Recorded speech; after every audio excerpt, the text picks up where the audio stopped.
Wari umunezero aho kaminuza gikristo ihanga kwihanga Nation to Nation Christian University ryari risanzwe ritanga impapuro z'umutsindo ku banyeshure bo mu bisata bitandukanye ku rwego rwa master, licence na diploma. Ivyo birori vyatangujwe no kwakira abashitsi biteka batandukanye bari bavyitavye. Muri abo bashitsi hakaba harimwo uwashinze ishirahamwe International Christian Ministry akongera akaba n'umwigisha muri iyo kaminuza. Waserukiye abanyeshure arashimira Imana kubiyumviriye gushiraho iryo shure kuko ryaje ari nyishu kwishengero ndetse no ku gihugu. Hari hamaze kuboneka itegeko ryiza rihimiriza abakozi b'Imana barongoye amashengero ko nibiburi bategezwa ko babariza amashure ya Bibiliya. Ico rero cari ikibazo gikomeye, ariko biciye kuri iri shure twararonse inyishu.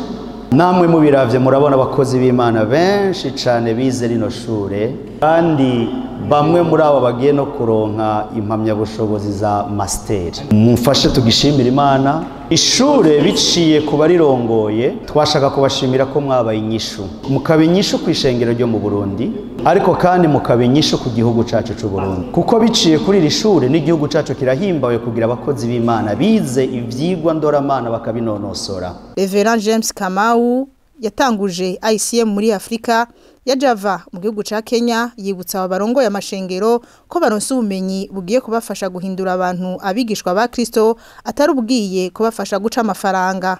Naganda kwishengero yo muri Afrika iri abapastori benshi ndetse no muri Afrika banyeshure muronse nimufata iyo nzira abandi bariko barafata. Christ came so that he can make people disciples, his disciples. Kandi umuhamagaro wacu no gufata abantu tukabahindura abigisha. Dr. Phil Walker, umurongozi wa International Christian Ministry ku isi, yibutsa abaronse impapuro z'umutsindo ko baronse ubumenyi bubugururira imiryango kandi ko barungitswe mu isi guserukira ubwami bw'Imana. Ubumenyi ni ikintu cy'agaciro cyane. Tibijya wiga gusa ukamenya mu mutwe, ariko icy'agaciro n'ubyuba inyuma yo kwiga. Ubumenyi burugurura imiryango, kandi nisengesho ryanje yuko imiryango yuguruka imbere yawe aho ugiye guserukira Kristo ukoresha. Kandi nisengesho ryanje, ariko naganda babwire ngo iri teka muri ko muratega uno munsi, kandi izo shingano ufise cyangwa ivyo biko ahawe gukora nubihawe gukora kugira ngo uneze, kubera ugiye ku ntambuko nshasha buzima bwawe aho ugiye guserukira umwami w'abandi.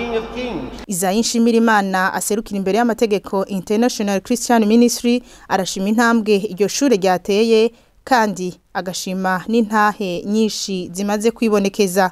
Dufise intahe zirenga igihumbi tumaze kwandika zihari. Izo ntahe rero zitubwira iki? Icambere zitubarira nuko abakristo canke abarongozi bakangukiye kumenya Imana gusumvya uko byari biri imbere. Ikigira kabiri nuko bakuze mu vyerekeye uburongozi bwiza bukenewe mu ishengero kugira ngo amashengero akira ubujagari maze duserukire Kristo by'ukuri mu isi.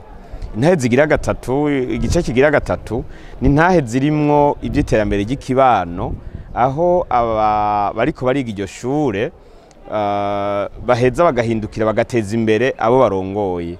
Aho notanga uburorero bwishi gose mu ntara zose z'igihugu, aho bariko barigisha ibyo kurima kijambere mu kibano, aho bariko barigisha ibyo korora, mbere abanyeshure bacu gasanga nibo bitumwako mu kuvura ibitungwa mu kibano. Ishure Nation to Nation Christian University ryatanguye mu Burundi mu mwaka wa 2018, rikaba rifise intumbero yo kwigisha no gukarisha ubumenyi bw'abungere b'amashengero ndetse n'abakozi b'Imana ku bijanye n'inyigisho za Bibiliya, rikongera rikanabigisha n'ingene bo kwiteza imbere mu bisata bitandukanye. Uno musi rikaba rimaze kuramura abarongozi b'amashengero bize izo nyigisho barenga 8,400.